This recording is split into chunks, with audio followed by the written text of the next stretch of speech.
Hello again everyone and welcome back to the Underground. This is the Intel update for July 27th through August 2nd, 2025. It has unfortunately been a rather brutal week around the United States when it comes to general crime, so today I'm only going to be able to scratch the surface. I am still trying to get caught up with regards to a lot of the kinetic activities and events that have been going on around the country and around the world. But from a very wavetop level, we can cover some of the more high-profile incidents that have occurred around the United States, most of which pertains to a few cases of very brutal but also very random crimes. Of course, with the general caveat that it's really hard to determine if there really is an increase in crime or not, but random violence appears to be on the rise at least. The other big news this week has pertained to the developments in Washington, mostly regarding the Epstein scandal and how that story continues to become worse somehow every day. It is a very fatiguing topic, I know, but we have to keep this in our mind, mostly so that it's not forgotten, but also due to the national security risks. So,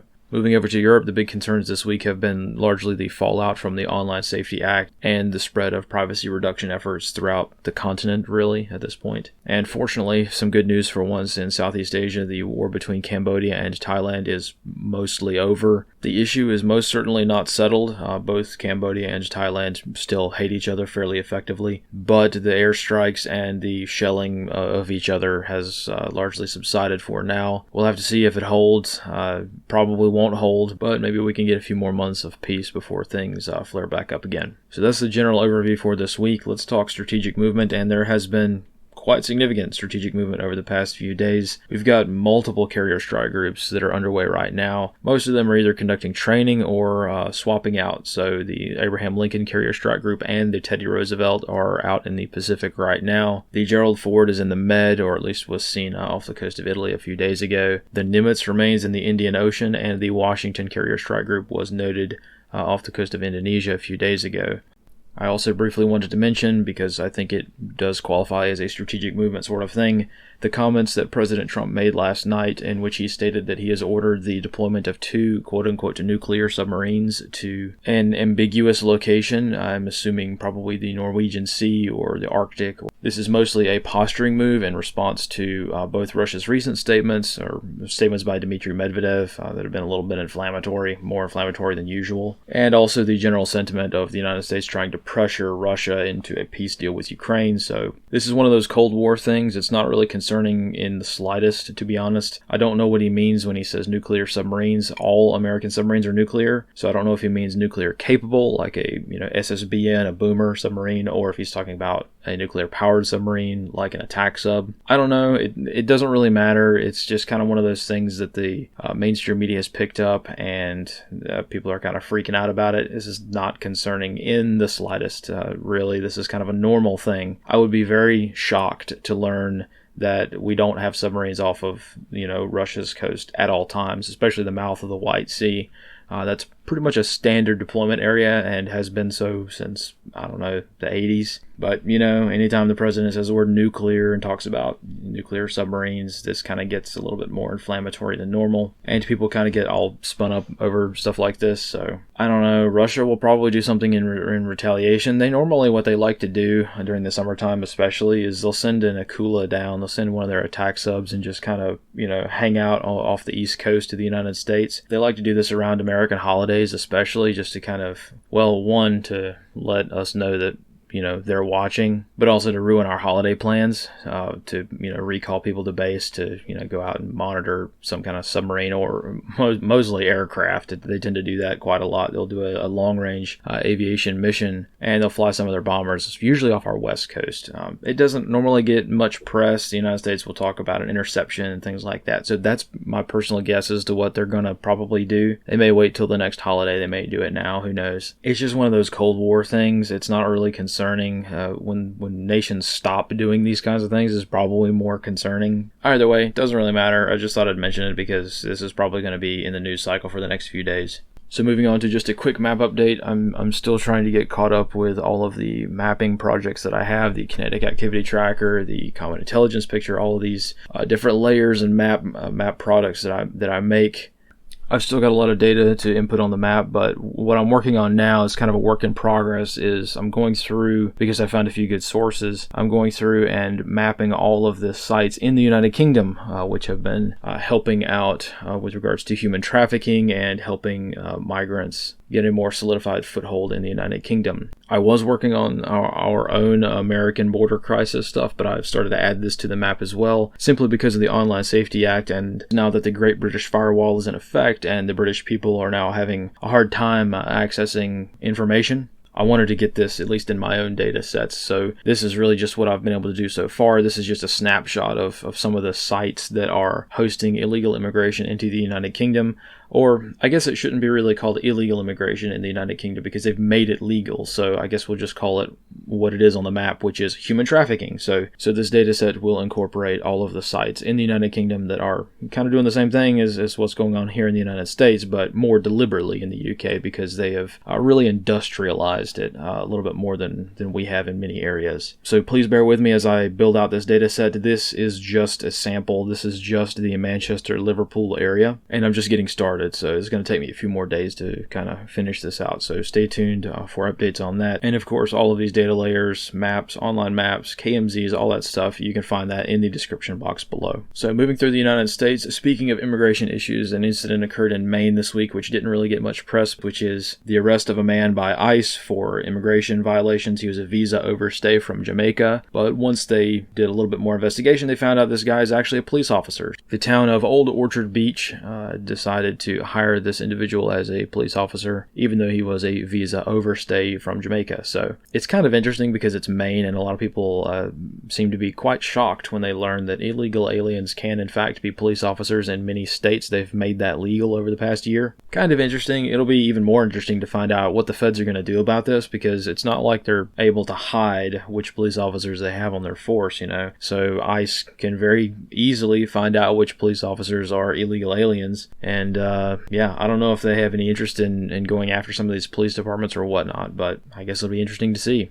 And speaking of crime, there have been several very brutal attacks that have occurred throughout the southeast region this week. In Georgia, there was an attempted murder at the Low Gap campground. Details are still very sketchy on this situation, but this was a wilderness area campground in which a man and his daughter were attacked by a group of people. The man was hit over the head with a glass bottle, which knocked him out and gave him a very severe series of lacerations. The man's daughter, who was a 20-year-old woman, was able to fend off her attackers by stabbing one or several of them. I haven't been able to verify that or not. But yeah, fairly brutal attack in basically the middle of nowhere. Same story in Arkansas. A double homicide occurred at the Devil's Den State Park. This story continues to develop, and I'm sure there will be a lot more recent information by the time this brief comes out on this case. But this truly does look like one of those random psychopaths in the woods hunting people kind of thing. And unfortunately, both of these cases, both the assault in Georgia and the Arkansas murders, both of them really do highlight the risks that are now present, and I don't know if they've always been present, but they're certainly present now with regards to remote areas. We can bring up any level of statistics that show the level of violence and crime that occurs in state parks versus cities and inner city areas. We can analyze it very heavily when it comes to the statistics, but just from a gut assessment perspective, you've got to remember that if you're out in the middle of nowhere and your average 911 call time, if you can even get cell service, your average response time is going to be probably half a day. You've got to take that into account and prepare and plan accordingly.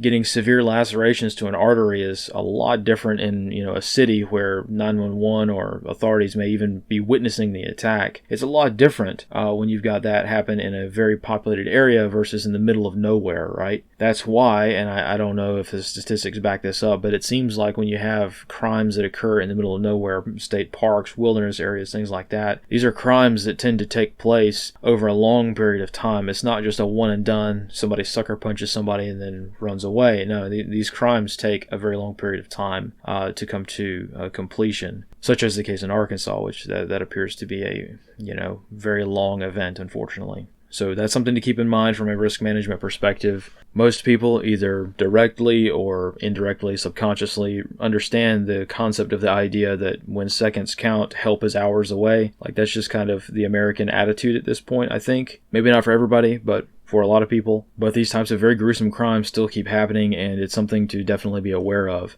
Sometimes people forget. Sometimes people think that because of a certain political event or development that they're safe now, and that's definitely not the case, regardless of who's in charge, right? Also in the Southeast region, I did want to mention the arson attack that occurred in Virginia. Just as a point of clarification, because I realized a lot of people had confusions about this when they saw the news story. In a lot of small towns around the United States, I'm not sure how it is in bigger cities, but in smaller towns, it's very common for county commissioners and for city council members to have day jobs, so they don't do that full time. And that's what happened here. So this person was a city councilman, but he wasn't attacked at the city council chambers or the city hall or anything like that. He was attacked at his day job, which was at a magazine company. So he worked for a publishing company that owned a few different magazines and publications for the local area. So anyway, the guy had a grievance with him for some personal reason. At least that's what the locals are saying. It was a personal thing. It wasn't a political thing. But anyway, assailant barges into this guy's office, dumps 5 gallons of gasoline on the floor, and the city councilman obviously runs away from the area, covered in gasoline, and the attacker had a scuffle with him out in the street, right on the sidewalk there outside this building, and ended up setting him on fire. So that's pretty much all that we know about the situation as far as I can tell, but obviously this level of very brutal crime is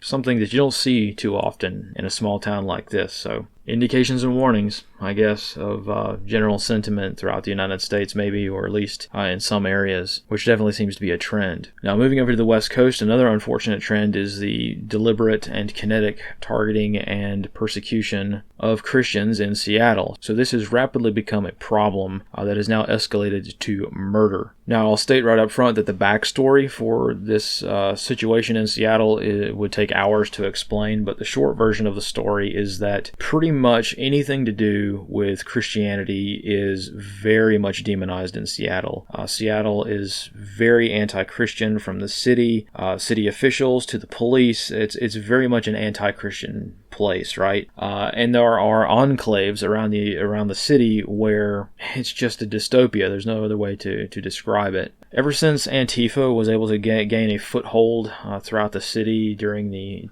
Chaz era, the Capitol Hill Autonomous Zone, things have just kind of not gotten any better. And the Pursuit Northwest Church, they have become kind of well known for being more outspoken against things like transgenderism and against abortions and things like that. And of course, being anti those things in Seattle, the sort of mecca for that kind of behavior, you're going to get a lot of haters, and that's kind of been the way that things go. However, now this has progressed to murder. So there was an event, a church event, I think it was a barbecue or something, that was being held at one of the facilities there just to the north of the University of Washington, and there was a deliberate ambush. So someone was sitting in a car parallel parked on the street, and they opened fire on Christians who were trying to walk down the street to go to the church event. So this was most certainly an ambush of Christians trying to attend a church event. Even the Seattle Police Department, which has been very anti-Christian this entire time, even they had to admit that this was going on. So yeah, it's not a good situation, and there doesn't really appear to be any end in sight when it comes to the actual beating and now killing of Christians in Seattle. There's been no federal interest in investigating any of this stuff. So yeah, that's the situation as it stands. I am doing my own investigation into a lot of this. So sorry to not have too much detail to sink our teeth into at the moment. A lot of this is first-hand research on my own part, and the bottom line is that it's very risky. This church will continue to be targeted, and since there has been a successful murder at this church, there will be more. I guarantee it. The Seattle Police Department is not interested in protecting this church. It is a very high-risk environment. Just looking and doing a very rudimentary, clicking around in Google Earth terrain analysis of what's going on here, this is a very high-risk situation. And I very much hope and pray that people can stay safe in this region. But from a threat analysis perspective, this is a very, very, very dangerous situation. So prepare accordingly. Definitely be aware of this, and most certainly be aware of this if you are also in a different city that has that is very much host to far left extremist militant, especially armed militant activity. This has become a huge thing throughout the Northeast and even the Midwest, and the targeting of churches is something that the United States, the feds, are not interested in. They just do not care. They care more about mean things being said at universities than actual people being killed in the street. Openly in broad daylight kind of thing. So I don't want to harp on this too much. Actually, you know what? That's a lie. I do want to harp on this quite a lot. I want to shout about this until I'm blue in the face. Because personally, this whole thing makes me quite angry in many different ways, and I think that personally we should make criminals afraid again. Yeah, I know we can have a longer discussion on what that actually means and what that looks like in practice over time, but you know what? If we cannot muster up just half an ounce of righteous anger just purely for motivational reasons to get ourselves and others serious about stopping violent criminals, what are we doing here? So that's kind of where I'm at personally with regards to the products that I'm working on and my kind of mentality moving forward. I've had enough. I had enough years ago, and we're going to start doing what we can to kind of push back on this, because societal change is the first step, and societal atmospherics are the first step, right? I don't know what it looks like in practice, but you know what? I know that the first step is for people to say enough, and we're going to have many little cases of that all around the United States. Enough. No, we are not accepting people just kicking in doors in Florida for no reason because they say it's a quote-unquote prank. No, we're not doing that anymore. Christians having to arm themselves for battle like they're going to walk through the green zone in Baghdad just so they can go to church on Sunday? Yeah, no, we're not going to accept that any longer. I'm going to do what I can to figure out some solutions moving forward, but for right now, the best thing that I can do is encourage everyone to just get fed up with this. We should not have to live like this, and we're going to figure out ways of making sure that we're going to change society for the better, because this is unacceptable. It has been unacceptable since before I even started this whole project, but the average American experience in this country has become increasingly more unacceptable regardless of who's in power, and we're going to do what we can to change that. So first step is knowledge, understanding the threat, understanding the risks, and being prepared for that. That's a crucial first step, and we'll figure out the steps 2 through a million in due time, but we've got to start somewhere. And I know we've already started this. People are working on this forever, but I've honestly recently just hit a recent bout of I'm fed up with this. Yeah, so I'm going to have to reignite my own efforts to do what I can, at least in the information space, so that people are at bare minimum aware, and then maybe they can use some of my products to help them out. So, but anyway, enough on that. We'll do the best we can. It's not a hopeless situation at all. We definitely have the ability to affect change and change for the better. And we'll do what we can, especially considering what's about to come down the pipeline, which has appeared in Western Europe, and that is censorship or the lack of privacy, or both. It's two separate issues that are really kind of morphing into one. So, like I've been writing about for a few days now, the Online Safety Act in the United Kingdom is starting to grow in scope and size. There's been a lot of talk back and forth. Not a lot of solid information either way, but there's been talk of banning VPNs or restricting them or regulating them in some way. There's been talk of other kinds of censorship efforts, and of course other nations throughout Western Europe immediately picked up on the idea of the OSA, and they're trying to implement the same thing in their countries, because anytime a means of controlling the population comes out and other nations see it, it immediately spreads like wildfire. So Western Europe's kind of on fire with regards to privacy and data concerns, and it all just kind of appeared out of nowhere, right? It just appeared out of nowhere that we're now back to 2019, 2020 levels of internet censorship, right? Kind of interesting how that just appears out of nowhere. And just to take the tiniest peek down a very deep rabbit hole to maybe explain, or I don't know, add a little bit more context, is the canary in the coal mine that is the video game community. I know that this is something that's not in my wheelhouse at all, but I do want to mention it because I think it's interesting. For those who are unaware, and as strange as it may be, it turns out that over the past few years, video game culture, the video game community, has really been instrumental in being the canary in the coal mine for world events, which is interesting. We've got everything from Gamergate to the whole GameStop financial thing. You don't tend to think about it, but the world of video games is a very, very expensive enterprise. It's one of the ways that we can sort of understand what a lot of younger people are thinking these days through video games, through how things do financially, what games are popular, things like that. There's a lot more to it than that, especially when it comes to like the culture and the development with a lot of these companies. It's mostly centered around the financial companies that are involved in making video games and things like that. And I wanted to mention this in the context of the UK Online Safety Act, because I think the two are related and I think they're going to be merging together. So a few days ago, there was a fairly big scandal when one of the main merchants for video games, the Valve Corporation, which owns Steam, the platform where most, at least definitely most PC games are being bought and sold. We're talking very large corporation here. They suddenly delisted a lot of adult games, a lot of of, not safe for work video games. Now, my personal feelings on that kind of filth and degeneracy aside, what happened next was quite interesting. So people noticed a lot of these games disappeared from the marketplace, right, from the store. So they asked questions like, what happened here? And Valve, the owner of the store, said it was MasterCard. MasterCard says,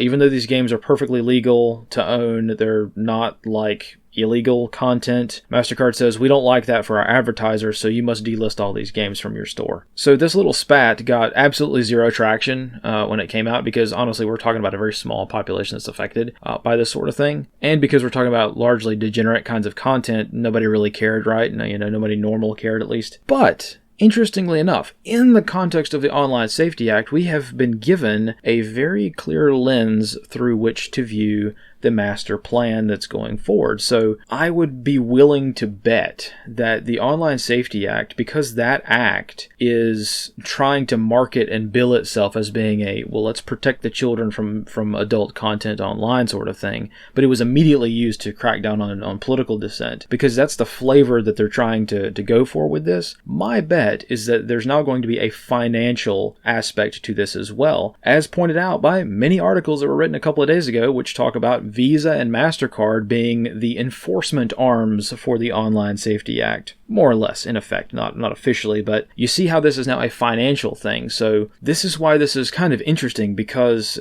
something that personally most people I don't think would care about, some little really niche problem within the video game community, kind of gave us a very inside view as to what the next totalitarian step was going to be. And in this case, it appears to be finance. That appears to be the next line of effort. So, all right, you got to show your passport to view Wikipedia, but if we determine that you looked at the wrong thing on Wikipedia, there's your bank account locked, right? Or, even better than that, if you're an author who writes an article that has, say, something against the British government in it, and you're trying to get paid for making that article, well, Visa and MasterCard shut down the transaction. See? So we see how this is kind of a very, very easy connect the dots puzzle, right? You go from 1 to 2 to 3 very quickly and very easily, and the video game community, the scandals with Steam that nobody cared about, gave us a pretty good inside view to that before the plan came to light. So I thought that was kind of interesting. It's maybe not directly related, but it does go to show how you have to kind of think outside the box when it comes to a lot of this stuff. For instance, children getting around the Online Safety Act,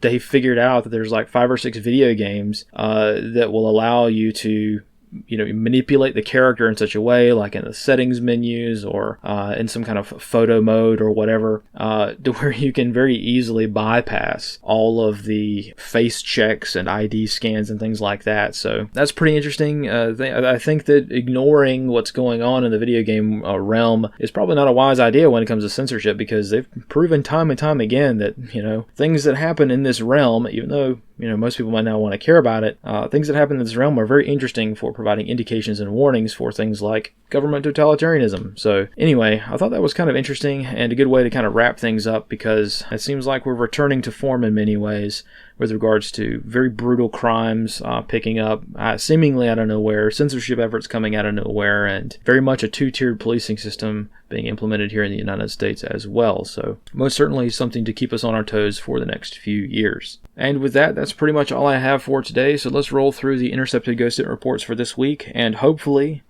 maybe we're seeing the importance of radio, and maybe not the exact tools that we have, but the general idea of being able to communicate with one another in such a way that is very, very hard to shut down, right? Because this week we can see at least someone was talking about the immigrant who was rolled up in Maine for being a visa overstay. If you were to talk about a similar situation like that in the United Kingdom, your account would probably be locked, or you wouldn't be able to talk about that sort of thing. But with radio, you can. So it's not completely censorship resistant. It's not completely censorship proof, but it's a lot harder to jam a radio signal than it is to call up Twitter and say, delete your account, right? It's a lot easier when you're on the internet. But if you're off the internet, if you're just using radio stuff, it's pretty hard to censor. So anyway, hopefully we can improve this over time and make it better and learn how to do it and continue to do good things and share good information. So thank you again to all of you who contribute to make the GhostNet a good thing, and we'll keep on keeping on with it for the time being.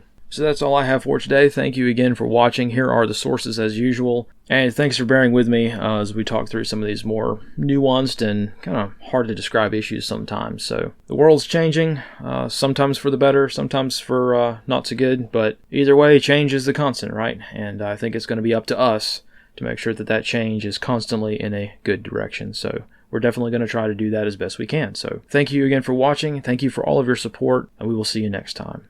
And as always, fight in the shade.